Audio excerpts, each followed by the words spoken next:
Bonjour et bienvenue pour la Lectio Divina du lundi, 28e semaine du temps ordinaire.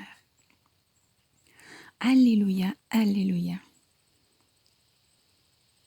Aujourd'hui ne fermez pas votre cœur, mais écoutez la voix du Seigneur.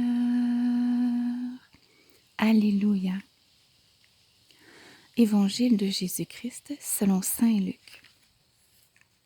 En ce temps-là, comme les foules s'amassaient, Jésus se mit à dire : « Cette génération est une génération mauvaise.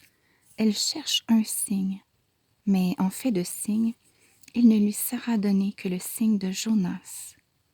Car Jonas a été un signe pour les habitants de Ninive.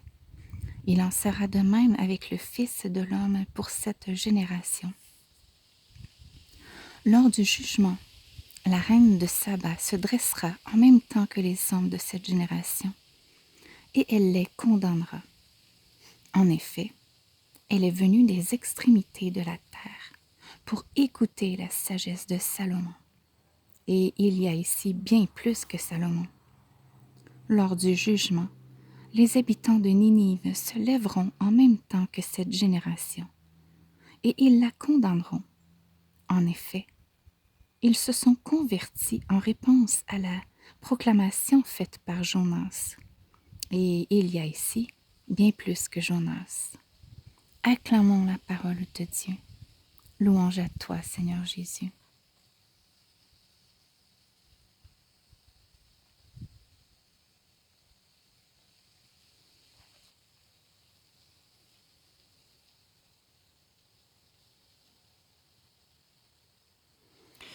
Alors, qu'est-ce donc que le signe de Jonas?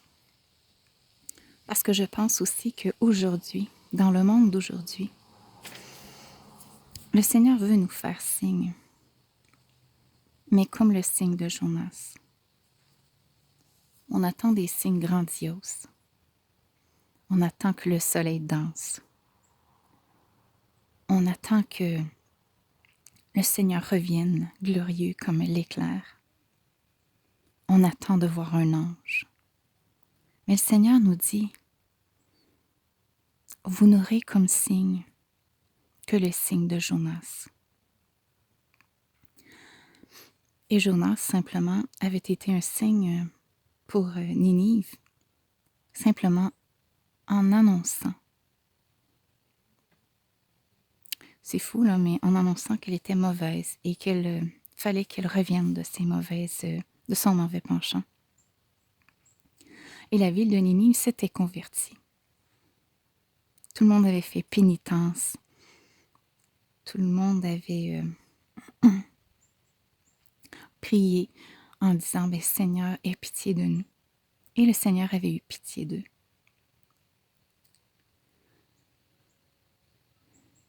Est-ce qu'il n'y a pas des prophètes aujourd'hui qui se lèvent et qui nous disent qu'on doit changer de direction?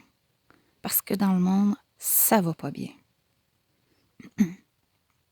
On doit changer. On doit revenir à Dieu. Les gens s'éloignent de Dieu. Les gens veulent faire les choses par eux-mêmes. Loin de Dieu. Mais c'est faux. On a besoin de Dieu. Dieu a créé l'univers. Dieu nous a créés. On a besoin de lui. On est ses enfants. Alors Seigneur, je t'en prie, viens éclairer les consciences de chacun, afin qu'ils voient clair en eux-mêmes sur ce qu'ils ont à changer.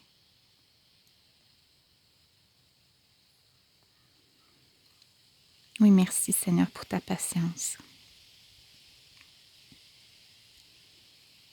Que tous puissent se convertir avant ton grand retour, afin que les gens ne se perdent pas, mais qu'ils entrent dans la vie éternelle. Amen. Prenons un instant de silence pour méditer sur les choses qu'on a à changer. Et d'abord, se repositionner en se questionnant, est-ce que je mets Dieu au centre de ma vie? Ou est-ce que simplement je dis oui, oui, je crois en Dieu, mais qu'il est reliqué quand même dans la dernière place? Alors dans ce silence, prenons conscience de la place que Dieu prend dans nos vies, dans nos cœurs, dans nos âmes.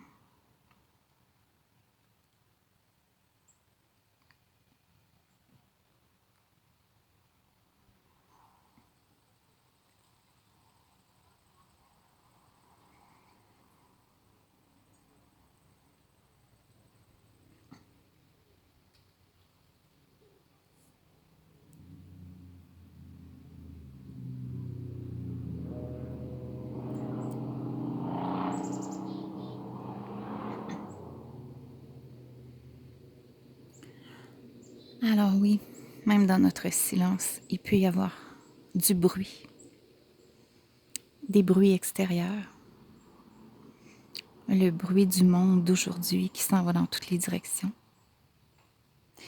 le bruit de nos pensées aussi, qui s'en va aussi dans toutes les directions bien souvent.